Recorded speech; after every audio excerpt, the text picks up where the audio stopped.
MP Shah medical કોલેજમાં ડૉક્ટર્સની વચ્ચે આ વાત કરી હતી કે મેડિકલ ટેક્સ્ટ બુક વાંચીને આપણે ગમે એટલું નોલેજ મેળવી લઈએ, વિઝડમ તો સાહિત્યમાંથી જ મળે છે. જેને આપણે પ્રજ્ઞા કહીએ છીએ એ વાર્તાઓમાંથી મળે છે, કોકના જીવન ચરિત્રમાંથી મળે છે, કોકે કરેલી ભૂલોમાંથી મળે છે. ભૂલો, ભંગાણ, ભટક્યા પછી મળે છે, પ્રવાસથી મળે છે, પુસ્તકોથી મળે છે. તો વેલ્યુઝ શું છે આપણા માટે શું મહત્વનું છે? It's high time. જો જેટલા લોકો આ શું કરે કે આપણને એમ થાય કે મજા નથી આવતી તો ચલો થોડું શોપિંગ કરીએ, પછી ખાલી શોપિંગથી તો વાત પતે નહીં, એટલે એક બ્રાન્ડેડ સ્ટોરમાં જઈને સેલ્ફી પાડે અને પછી સ્ટોરીમાં મૂકે. પછી ખરીદી કર્યા પછી પાછો બીજો ફોટો અપલોડ થાય કે આ મેં લીધું. પછી જો એવો રિસ્પોન્સ ન થાય એટલે એમ લાગે કે મજા ન આવી, કંઈક બીજું ખરીદવું પડશે. તો પ્રોબ્લેમ એ છે કે હું આગળ એ વાત કરું છું એટલે હું અહીંયા અટકાવી દઉં છું કે આવું કેમ આપણી માનસિકતા થઈ ગઈ છે કે કશુંક ખરીદવાથી કે એનો દેખાડો કરવાથી આપણને સુખ મળે છે, એવી માન્યતા ક્યાંથી આવી? પણ એ પહેલાં જે મારે મહત્ત્વની વાત કરવી છે, સાંઈરામભાઈ અહીંયા હાજર છે એટલે મને બહુ આ વાત કહેતા આનંદ થાય છે. જે ચોથું પરિબળ છે એ છે ડિસકનેક્શન વિથ ચાઇલ્ડહુડ ટ્રોમા. અને ખાલી આ વાત પર હું 1 કલાક બોલી શકું છું, પણ બોલીશ નહીં, પ્રોમિસ. સાચું કહું, બાળકોને ઉછેરતા પહેલાં પેરેન્ટલ લાયસન્સ ફરજિયાત કરવાની જરૂર છે.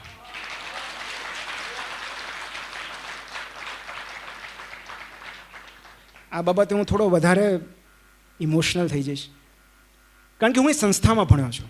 હું દક્ષિણામૂર્તિ, આજે હું ગીજુભાઈનું નામ લઈને મારા રૂમાડા ઊભા થઈ જાય છે. હું એમના વિચારોને જીવ્યો છું, જીવું છું, અને એટલે બાળ માણસને થોડો ઘણો નજીકથી સમજવાનો મેં પ્રયાસ કર્યો છે. એક બાળક કઈ રીતે ઉછેરવું જોઈએ, કઈ રીતે ખુલવું જોઈએ, કઈ રીતે ઉગવું જોઈએ, એ વાંચ્યા વગર, એ સમજ્યા વગર લોકો બાળકને પોતાની પ્રોપર્ટી સમજીને ઉછેરે છે. કે મારા બાળકને કઈ રીતે ટ્રીટ કરવું એ હું નક્કી કરીશ. Your children are not your children, Khalil જીબ્રાને કહ્યું છે કે એ બ્રહ્માંડની એનર્જી છે, આ યુનિવર્સની ઉર્જા છે જે તમારા થકી આ પૃથ્વી પર આવી છે, એ તમારી માલિકી નથી. અને અનફોર્ચ્યુનેટલી ફિઝિકલ ટ્રોમા એ તો બહુ સ્થૂળ વસ્તુ છે, બાળક પર હાથ ઉપાડ્યો. અને હું તો કહું છું કે થોડા જો કાનૂનમાં ફેરફાર થાય ને તો બાળક પર હાથ ઉપાડનાર માતા કે પિતાને જેલમાં નાખી દેવા જોઈએ. એક એવો અપરાધ છે જેમાંથી કોઈ કાળે તમને માફી નહીં મળે. એ થપ્પડની ગૂંજ કેટલા વર્ષો સુધી ગુંજ્યા કરે છે એનો આપણને અંદાજ નથી. પણ એનાથી વધારે જે થાય છે એ છે ઇમોશનલ એબ્યુઝ, સેક્સ્યુઅલ એબ્યુઝ અને નિગ્લેક્ટ. આ 4 ચાઇલ્ડહુડ ટ્રોમા છે. પણ ઇમોશનલ એબ્યુઝ એટલા માટે કે દેખાતુંય નથી અને છતાં અત્યાચાર થાય છે. એક બહુ સરસ ડોક્યુમેન્ટરી છે, ધ વિઝડમ ઓફ ટ્રોમા. એટલે કેનેડિયન ફિઝિશિયન છે ડૉક્ટર ગેબોર મેટે, તમે સર્ચ કરજો જો તમને આમાં રસ હોય તો.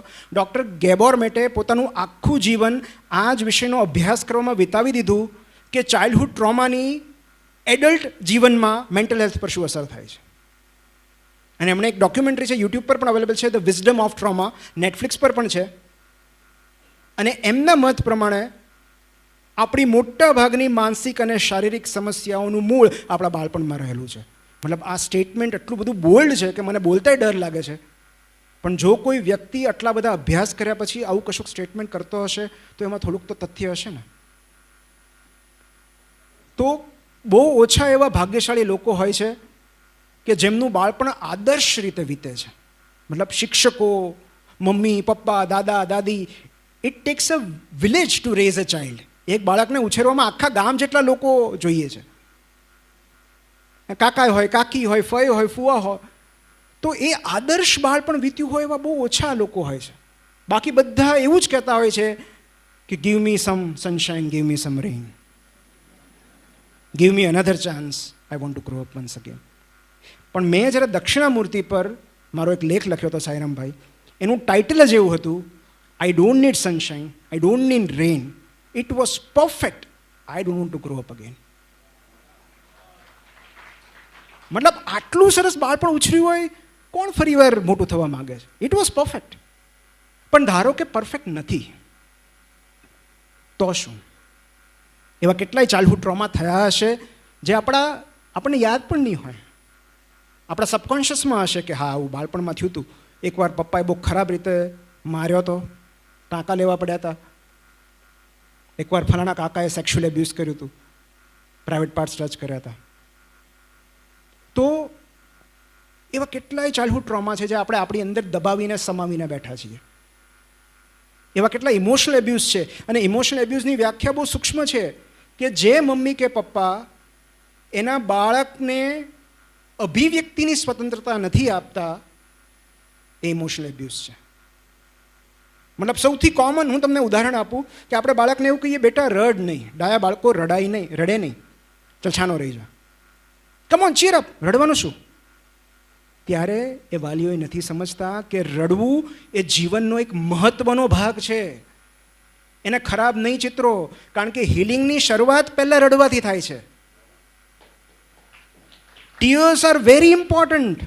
સમયસર નીકળેલા આંસુઓ આંખોને નવો ઓક્સિજન આપે છે. એ ઓક્સિજન તમે છીનવી ન શકો બાળક પાસેથી. તમે એને એન્કરેજ કરો, બેટા તને ખરાબ ફીલ થાય છે, તું રડ, નિરાતે રડ, હું તારી બાજુમાં બેસું છું, તું રડી લે, પછી આપણે જઈએ. દરરોજ દરેક ક્ષણે ખુશ રહેવું શક્ય નથી બેટા. ક્યારેક આવા દિવસ આવે, આ સમય પણ પસાર થઈ જશે, આ લાગણી પણ પસાર થઈ જશે. Fine, no problem.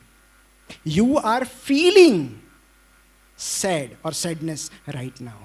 You are not sad. તું ઉદાસ નથી, તું ઉદાસીની લાગણી અનુભવી રહ્યો છે. આને કહેવાય લેબલિંગ ઓફ ઇમોશન્સ. અને સાયકોલોજીમાં એક બહુ સરસ ટર્મ છે, નેમ ઇટ ટુ ટેમ ઇટ.